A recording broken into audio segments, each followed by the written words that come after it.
सोलापुरात सुमारे 4 लाख लोकसंख्या असलेला तेलुगू भाषिक हिंदू पद्मशाली समाज हा कट्टर हिंदुत्ववादी आणि धर्मनिष्ठ आहे। हा समाज नेहमी राष्ट्रीयत्वाची भूमिका मांडणाऱ्या भारतीय जनता पक्षासोबत एकनिष्ठ राहिला आहे। पंतप्रधान नरेंद्र मोदी यांनी जेव्हा सोलापुरातील रेनगरच्या उद्घाटनासाठी आले होते त्यावेळेस त्यांनी समाजाचे मन भरून कौतुक केले। त्यानंतर लोकसभा निवडणुकीच्या प्रचारावेळीही त्यांनी समाजाबद्दल गौरवोद्गार काढले। तेलुगू भाषिक हिंदू पद्मशाली समाज हा राष्ट्राच्या आणि समाजाच्या उन्नतीसाठी नेहमीच पुढे असतो।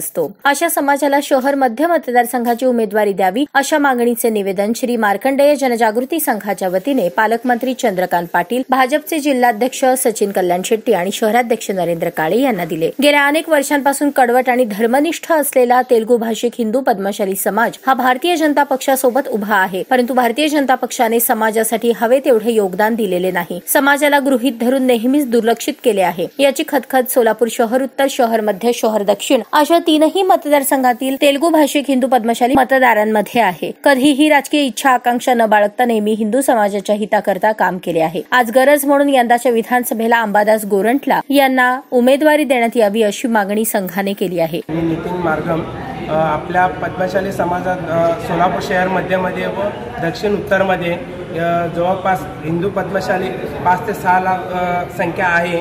त्यामधून आपल्या शहर मध्यमधून आपले अंबादास गोरंट्ला गेले 20 वर्षापासून धर्मरक्षक काम करत आहे। अंबादास गोरंट्ला यांनी काम करत आले सातत्याने व भाजपकडून आपल्या शहरमध्ये आमदारकी उमेदवारी द्यावा हेच एक विनंती मागणी केलेला आहे। तसेच भाजपकडून सातत्याने आम्ही म्हणजे निष्ठावंत काम करत आलेले यापुढेही करणार। जय श्रीराम, जय मार्कंडेय। सध्या सोलापूर शहरात जवळपास हिंदू पद्मशाली समाज संख्या 5 लाखाच्या आसपास आहे। अनेक वर्षापासून भाजपाची एकनिष्ठ आहे। अजूनपर्यंत भाजपाकडून उमेदवारी पद्मशाली समाजाला मिळालेला नाही आहे। यावेळेस यंदा शहरमध्येकडून आम्हाला अंबादासांना गोरंट्ला यांना उमेदवारी देण्याबाबत आम्ही आज सोलापूर शहर पालकमंत्री चंद्रकांतदादा पाटील यांना, तसेच जिल्हाध्यक्ष सचिनदादा कल्याण शेट्टी व शहराध्यक्ष नरेंद्रजी काळे यांना निवेदन देण्यात आलेलं आहे। पद्मशाली समाजच्या वतीने आणि श्री मार्कंडेय जनजागृती संघाच्या जवळपास 15-20 वर्षापासून कार्य करतो।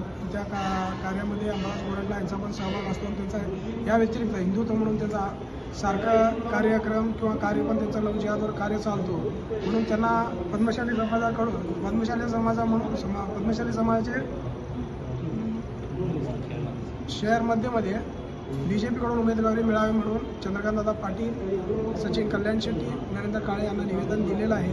तरी त्याचा ते विचार करतील आणि त्यांना उमेदवारी मिळावी म्हणून आम्ही प्रयत्न करतो। या प्रसंगी श्री मार्कंडेय जनजागृती संघाचे देविदास चिन्नी, श्रीनिवास रच्चा, रमेश गाली, देविदास इट्टम, नितीन मार्गम, पुंडलिक गांजगी, विजय इप्पा कायल, बालराज बिंगी, किशोर वेंकटगिरी, अंबादास वग्गू, तिरुपती वग्गा, जनार्दन पिस्के, किसन दावत, श्रीनिवास गाली, वेणू कोडम आदी पदाधिकारी उपस्थित होते।